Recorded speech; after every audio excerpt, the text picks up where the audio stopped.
Hello दोस्तों, अस्सलामु अलैकुम वरहमतुल्लाह। हम आपको हाजिर है क्लास 12 का उर्दू लेकर हमारे YouTube channel Shahbaz Urdu classes में। चैप्टर नंबर 9 अफसाना है। ये भोले बसर गीत एक अफसाना है जो लिखने वाले शफी जावेद हैं। इनके लेखक कौन है? तो शफी जावेद। भोले बसर गीत के लेखक कौन है? तो शफी जावेद, यानी राइटर कौन है? शफी जावेद। मुसन्निफ उसी को बोलते हैं, है ना, शफी जावेद। चैप्टर नंबर 9 अफसाना।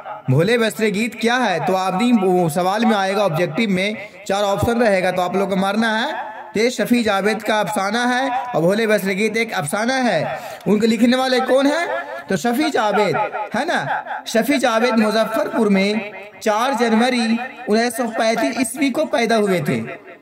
शफी जावेद 4 जनवरी 1935 ईस्वी को पैदा हुए थे। उनके घर का माहौल अदबी था। अदबी मतलब उनके माहौलियात जो पढ़ाई के बारे में था, आलिमियात थे, जानने वाले थे। यही बोल रहा है ना, उनके घर का माहौल अदबी था। अबाए वतन गया था। उनका अबाए वतन गया, गया बिहार जो है ना, अबाए वतन गया है। उनका असल नाम सैयद मोहम्मद शफीउद्दीन है। शफी जावेद का असल नाम क्या है? तो शफीउद्दीन है ना। क्या बोलेगा? कोई पूछेगा कि शफी जावेद का असल नाम क्या है, तो आपको बताना है सैयद मोहम्मद शफीउद्दीन। पटना यूनिवर्सिटी से उन्होंने समाजियत में एमए किया, है ना। समझ में आ जाएगा ना। पटना यूनिवर्सिटी से उन्होंने समाजियत से एमए किया और 4 जनवरी 1935 में उनको पैदा हुए और उनका वाय वतन कहाँ था? गया। अब हम चलते हैं आप लोग के सामने सवाल की तरफ। सवाल नंबर 1 में है कि अफसाना भोले बसर गीत। ये सवाल नंबर 1 में है कि अफसाना भोले बसर गीत के अफसाना निगार कौन है?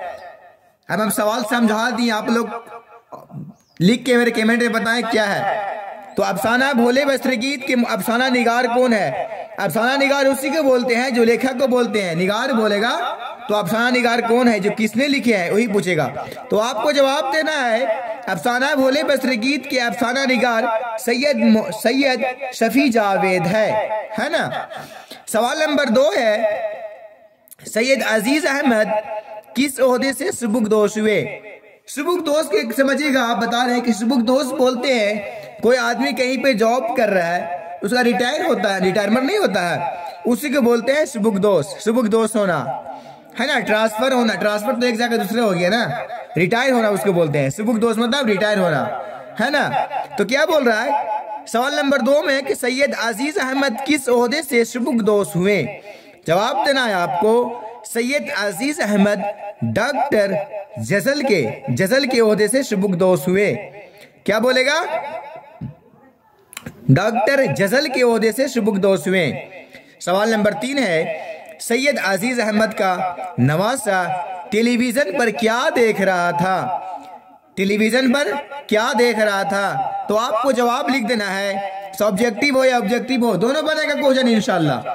सैयद अजीज अहमद का नवासा टेलीविजन पर लो ऑन इंटरनेट देख रहा था। लो ऑन इंटरनेट देख रहा था, है ना। सवाल नंबर 4 में है कि रवि रंजन कौन थे? ये जो अफसाना बुक पढ़ रहे हैं भोले बसर गीत में, उसमें रवि रंजन का नाम भी आया है, उसकी बता रहा है कि कौन है ना। तो कौन थे पूछ रहा है इसमें सवाल जवाब। तो आप पढ़े होंगे तो आप जो लिखेंगे इंशाल्लाह।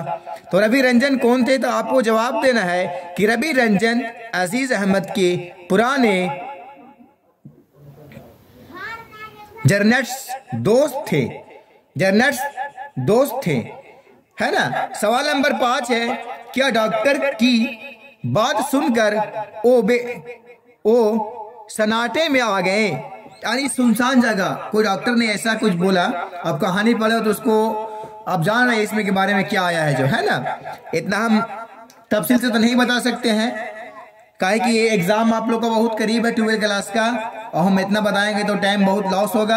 आप लोग, हम ऑफ लेने वाले स्टूडेंट को हम बता दिया है सबको, इंशाल्लाह वो फिर से ध्यान दे लेंगे और याद करके मेरे सुनाएंगे आप। और मेरा वीडियो भी देख लीजिएगा आप लोग। क्या बोल रहा है इसमें, क्या डॉक्टर की बात सुनकर वो सन्नाटे में आ गए थे? तो आपको जवाब देना है हाँ, डॉक्टर की बात सुनकर अजीज अहमद सन्नाटे में आ गए थे। कितना आसान सवाल है, पढ़ेगा तो आसान लगेगा नहीं है। जो कोई चीज भी हो काम कीजिएगा आसान, जिसे याद हो जाता है तो कितनी ही भारी काम हो, कठिन काम हो तो आदमी उसको आसान कर लेता है ना। इसी तरह का इसमें भी है क्वेश्चन। क्या बोल रहा है, सवाल नंबर 6 है कि उनका अपना एक और पुराना साथी क्या था? बोलेगा, आपको सवाल लिखेगा, इसमें तफसील सवाल हो या मुख्तसर सवालात हो, दोनों का सेम है, ऑब्जेक्टिव वो सब बनेगा इसी से क्वेश्चन इंशाल्लाह। सवाल नंबर 6 में है कि उनका अपना सवाल नंबर 6 है, उनका अपना एक और पुराना साथी क्या था? जवाब देना है आपको, उनका अपना एक और पुराना साथी ट्रांजेशन का पुराना साथी था, है ना। क्या बोल रहा, सवाल नंबर 6 में उनका अपना एक और पुराना साथी क्या था? तो जवाब देना है, उनका अपना एक और पुराना साथी ट्रांजिस्ट्रॉन का पुराना साथी था, जो एक रेडियो में पाया जाता है, एक धातु है। ट्रांजिस्टर है ना, तो गलती लिखा गया, ट्रांजिस्टर का पुराना साथी था। तो आपको सवाल नंबर 7 है, ट्रांजिस्टर मिल जाने के बाद क्या उनकी चेहरे पर फतहाना चमक थी? सवाल नंबर 7 बोल रहा है, ट्रांजिस्टर मिल जाने के बाद क्या उनकी चेहरे पर फतहाना चमक थी? यानी फतहाना मतलब अच्छी चमक, चेहरा के उमूम होता ना है, यही बोल रहा है, फतहाना चमक थी। तो आपको जवाब देना कि हाँ, उनके चेहरे पर फतहाना चमक थी। सवाल नंबर 8 है कि भोले बसरे गीतों का प्रोग्राम कितने बजे खत्म हो गया था? भोले बसरे एक गीत है जो शफी जावेद ने गीती का तौर पे एक अफसाना बोले हैं, इसी को अफसाना बोल रहे हैं। वो कितने बजे खत्म हुआ था? उसमें जो प्रोग्राम चल रहा था वो पूछ रहा है कितने बजे खत्म हुआ था। तो आपको जवाब देना है कि भोले बसरे गीतों का प्रोग्राम कितने बजे खत्म हो गया था। तो आपको जवाब में लिख देना है, सुबह के 8:30 बजे भोले बसरे गीतों का प्रोग्राम खत्म हो गया था। कितना आसान क्वेश्चन है ना। सवाल नंबर 9 है कि अफसाना भोले बसरे गीत के 2 किरदारों के नाम बताएं। किताब में जो पढ़े हैं आप, दो किरदार का नाम बताना है। अब क्या क्या पढ़े हैं आपको पता ही होगा, तो आपसे जवाब क्या देना है। सवाल है कि अफसाना भोले बसरे गीत के 2 किरदारों के नाम बताएं। आपको जवाब देना है, अफसाना भोले बसरे गीत के 2 किरदार के नाम दर्ज झील है। नंबर 1 अजीज अहमद। क्या बोल रहा है? नंबर 1 देखिए यहाँ पे है, नंबर 1 अजीज अहमद। यहाँ पे साफ नहीं है, मेरे हम बता दे रहे हैं आपको क्या क्या है। जो नंबर 1 में अजीज अहमद और नंबर 2 में है रवि रंजन। हम समझ में यहाँ पे आप लोग को थोड़ा सा लिखने में मेरा मिस्टेक हुआ है, लिखा बहुत सही है मगर आपको थोड़ा बीच बीच लिखा गया है ना। तो नंबर 1 में है अजीज अहमद और नंबर 2 में है रवि रंजन। ये किरदार का नाम है क्या? मोहम्मद अजीज अहमद और नंबर 2 में है रवि रंजन। सवाल नंबर 10 यानी 10, बुस्तान, ख्याल और सड़क के किनारे किताबें किस सिन्फ में है? ये जो कहानी लिखा हुआ है, बुस्तान, ख्याल और सड़क के किनारे किताबें किस सिन्फ में है? यानी जो किताब है, सिन्फ मतलब जो बुक पढ़ रहे हैं, उसको जो पढ़ रहे हैं उसी को बोलते हैं सिन्फ, है ना। तो आपको जवाब देना है, बुस्तान ख्याल का ताल्लुक सिन्फ दस्तान से है, जबकि सड़क के किनारे का ताल्लुक सिन्फ अफसाना से है। समझ में आ रहा है आपको? ये बोल रहा है कि बुस्तान ख्याल का ताल्लुक सिन्फ दस्तान से है, जबकि सड़क के किनारे का ताल्लुक सिन्फ अफसाना से है। समझ में आ रहा है ना। एक अफसाने के बाद आया तो मेरा ख्याल आया, तो आप लोग को बता देते हैं इंशाअल्लाह अज़ीज़।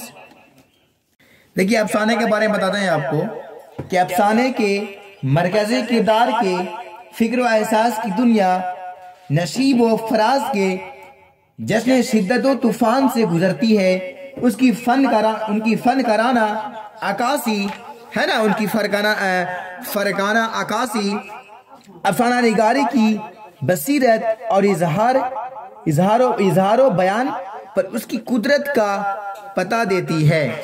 समझ में आ रहा है ना।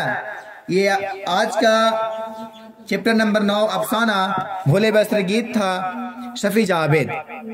ये इसमें सवाल अभी हम जो बताए, इसमें से कम और एग्जाम बोर्ड में 2 नंबर या 3 नंबर या 4 नंबर, 2 नंबर तो हम गारंटी के देते हैं कि ये वीडियो से आपको 2 नंबर आएगा तो आएगा इंशाल्लाह। समझ में आ रहा है ना। तो बस आज का मेरा आप लोगों के पास इस्तकबाल यहीं तक था। आपका वेलकम है हमारे यूट्यूब चैनल में।